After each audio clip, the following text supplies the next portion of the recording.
Today, people remember Evan Turner as the guy drafted second overall ahead of future All-Stars like DeMarcus Cousins, Gordon Hayward, and Paul George. Looking back, it seems obvious that those players should have gone ahead of him, but that's hindsight. In 2010, there were NBA executives who believed Evan Turner was the safest player in the entire draft. Not the flashiest, not the best athlete, the safest. So, how did one of the most complete college basketball players of his generation never become the superstar many expected? Let's step into the draft room. Let's take a look at the basketball world in 2010. To understand this pick, you have to really look at the NBA during that time. Just like in 2009, the league wasn't built around shooting 43 pointers a game. Teams still valued wings who could rebound, run the offense, post up smaller defenders, and make winning plays without needing the ball every possession. The term point forward was becoming one of the most valuable archetypes in basketball. Players like LeBron James and Brandon Roy showed how dangerous a big playmaker could be. Scouts were looking for versatile wings who could do everything, and Evan Turner checked almost every box. The resume was nearly flawless. Before you even turn on the film, look at what he accomplished as a junior at Ohio State. He averaged nearly 20 points, over 9 rebounds, nearly 6 assists. He won the Wooden Award, the Naismith Award, the Associated Press National Player of the Year, Big Ten Player of the Year. He wasn't just putting up numbers, he was controlling every aspect of the game. Every night, he looked like the best player on the floor. Now, the scout's eye once again. Forget the stats, watch him, the way an NBA scout would. The first thing that jumps out isn't athleticism, it's pace. Turner never looked sped up. He manipulated defenders instead of trying to outrun them. Watch how he uses hesitation dribbles. Watch how he changes speeds. He gets defenders leaning before making his move. That's basketball IQ. Now look at the rebounding. At 6'7", he wasn't waiting for a point guard to start the offense. He grabbed the rebound and immediately pushed the break himself. That put constant pressure on defenses before they could get set. Then there's the passing. These aren't simple kickouts. He's reading the second defender, finding cutters before they open, throwing passes to where teammates are going instead of where they are. Those are advanced reads, the anticipation. Scouts love players who make everyone around them better. Turner did that consistently.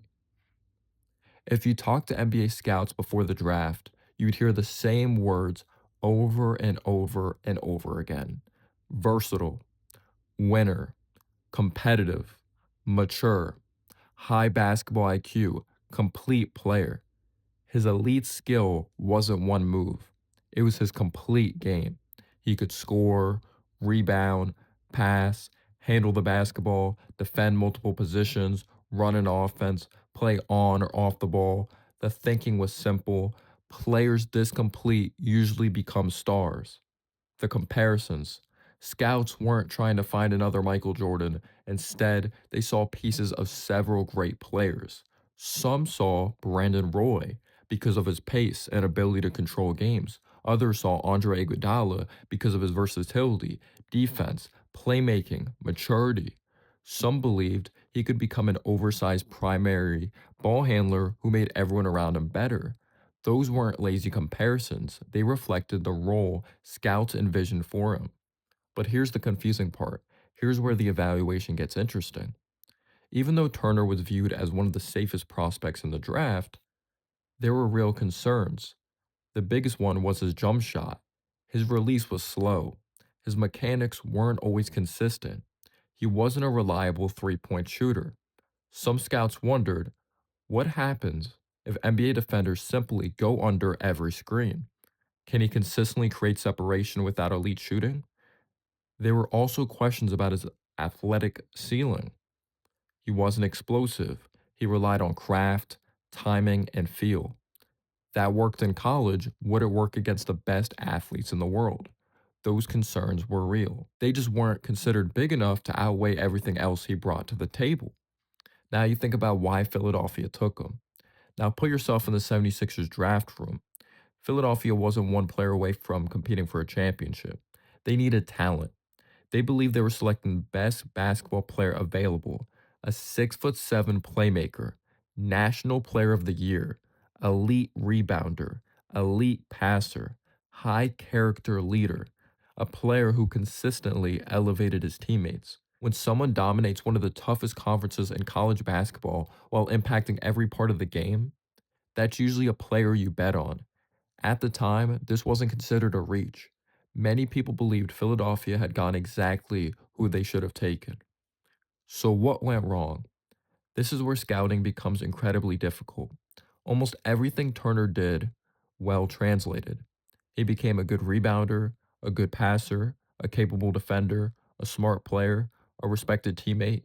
He carved out a 10-year NBA career, but the one thing that separates stars from high level role players is having an offensive advantage that consistently works against elite NBA defenders. Turner never developed into a consistent outside shooter. Without that threat, defenders could sag off. Without elite explosiveness, finishing became more difficult. The all around game translated, the star level scoring didn't. Here's what people leave out: Evan Turner played more than 700 NBA games. He averaged double figures for several seasons. He became an important secondary playmaker in Boston. Later, he played a key role for Portland, helping a team reach the Western Conference Finals with his versatility, passing, and leadership. Was that worth the second overall pick? Probably not. But that's a long way from being a player who couldn't play. He was a very good NBA player. He just wasn't the franchise changing superstar everyone hoped for. If you only look at who came after him, Paul George, Gordon Hayward, DeMarcus Cousins, it's easy to laugh at the pick. But that's not how scouting works. Scouts don't know the future, they evaluate the players standing in front of them. On draft night, Evan Turner had one of the greatest resumes in college basketball. He produced, he won, he led, he made teammates better. The concerns about his jumper and athleticism were real. They simply weren't enough for most NBA decision makers to pass on a player who looked like one of the safest bets in the class. Evan Turner wasn't drafted second because NBA scouts ignored obvious flaws. He was drafted second because they believed one of the most complete players in college basketball would eventually develop the scoring tools needed to become a perennial all star. That never happened, but the evaluation wasn't irrational. Sometimes even the safest prospects don't reach their ceiling. That's what makes the NBA draft so fascinating.